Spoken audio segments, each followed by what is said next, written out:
छगनरावजी भुजबळ हे नाशिक जिल्ह्याचे पालकमंत्री व्हावे यासाठी राष्ट्रवादी युवक काँग्रेसचे शहराध्यक्ष अंबादास खैरे यांनी महादेवाच्या पिंडीला दुग्धाभिषेक करत साकडे घातले आहे। छगनरावजी भुजबळ हे राष्ट्रवादी काँग्रेस पार्टीचे ज्येष्ठ नेते असून नव्या मंत्रिमंडळाच्या शपथविधी दरम्यान तेही मंत्रिपदाची शपथ घेणार आहे। तसेच भुजबळ हे ज्येष्ठ असल्याने त्यांनी सर्वाधिक वेळ नाशिक जिल्ह्याचे पालकमंत्री पद भूषवल्याने त्यांचा अनुभव देखील दांडगा आहे। सन 2027 मध्ये नाशिक मध्ये कुंभमेळा होत असून यामुळे जागतिक पातळीवर नाशिकचे नाव चर्चिले जाणार आहे। भुजबळ हे पालकमंत्री असताना कुंभमेळा झाला होता, यात त्यांनी केलेले यशस्वी नियोजन व विकास कामे आजही आठवणीत आहे। मागील कुंभमेळ्यात पालकमंत्री नसताना देखील त्यांनी अनेक कामे केल्याचे निदर्शनास येते। तसेच नाशिक जिल्ह्यातील 15 पैकी सर्वाधिक 7 जागांवर राष्ट्रवादी काँग्रेस पार्टी अजित पवार गटाने विजय मिळवला असून सर्वाधिक आमदारांचा जिल्हा बनला आहे। त्यामुळे दूरदृष्टी ठेवून नाशिक जिल्ह्याचा योग्य विकास व कुंभमेळ्याचे यशस्वी नियोजनाकरिता छगनरावजी भुजबळ यांनाच पालकमंत्री पद मिळावे अशी सर्व नाशिककरांची प्रामाणिक इच्छा आहे। यासाठी अंबादास खैरे यांनी महादेवाच्या पिंडीला दुग्धाभिषेक करत साकडे घातले असल्याचे सांगितले। तसेच राष्ट्रवादी काँग्रेस पार्टीचे राष्ट्रीय अध्यक्ष अजितदादा पवार यांच्याकडे देखील मागणी केली असल्याचे त्यांनी सांगितले। आम्ही आज राष्ट्रवादी काँग्रेसच्या माध्यमातून महामृत्युंजय मंदिरामध्ये दुग्धाभिषेक केलेला आहे।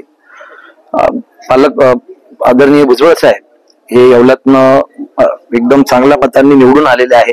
त्यांना कॅबिनेट मंत्र्याचा दर्जाचं मंत्रिपद मिळेल, पण आमची अशी इच्छा आहे की त्याचबरोबर त्यांना नाशिकचे पालकमंत्री देखील पद मिळावं असे यासाठी आम्ही हे आज महामृत्युंजय मंदिरात दुग्धाभिषेक केलेला आहे। कारण की येणाऱ्या काळामध्ये नाशिकला कुंभमेळा आहे आणि कुंभमेळ्याचा साहेबांना अनुभव आहे, तर त्याचा अनुभव नाशिककरांना मिळावा यासाठी आम्ही त्याचा लाभ अनुभवाचा लाभ हा नाशिककरांना मिळावा यासाठी आम्ही आज महादेवचरणी साकडं घातलेलं आहे की साहेबांना पालकमंत्रीपद। त्याचबरोबर आम्ही राष्ट्रवादी काँग्रेस पक्षाचे राष्ट्रीय अध्यक्ष आदरणीय अजितदादा यांच्याकडे देखील आम्ही आग्रह धरलेला आहे की साहेबांना पालकमंत्रीपद मिळावं व नाशिककरांना एक चांगल्या विकासाची एक गंगा याच्यातनं महायुतीच्या माध्यमातून एक साहेबांना करण्यात येईल यासाठी आम्ही हा दुग्धाभिषेक केलेला आहे। आम्ही दुग्धाभिषेक करताना एक सामाजिक समतोल देखील राखलेला आहे। आम्ही थोड्या प्रमाणात इथं दुग्धाभिषेक केला व बाकीचं दूध हे आम्ही गोरगरिबांना वाटून त्याच्यातही आम्ही एक समतेचा संदेश देऊन आणि हे केलेलं आहे।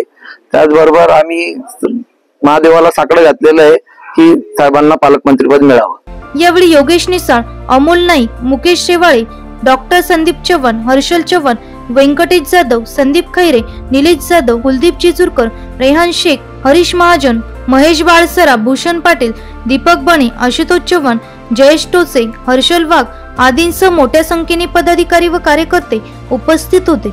एनसीएन न्यूज साठी प्रतिनिधी रोहन दानी, नाशिक।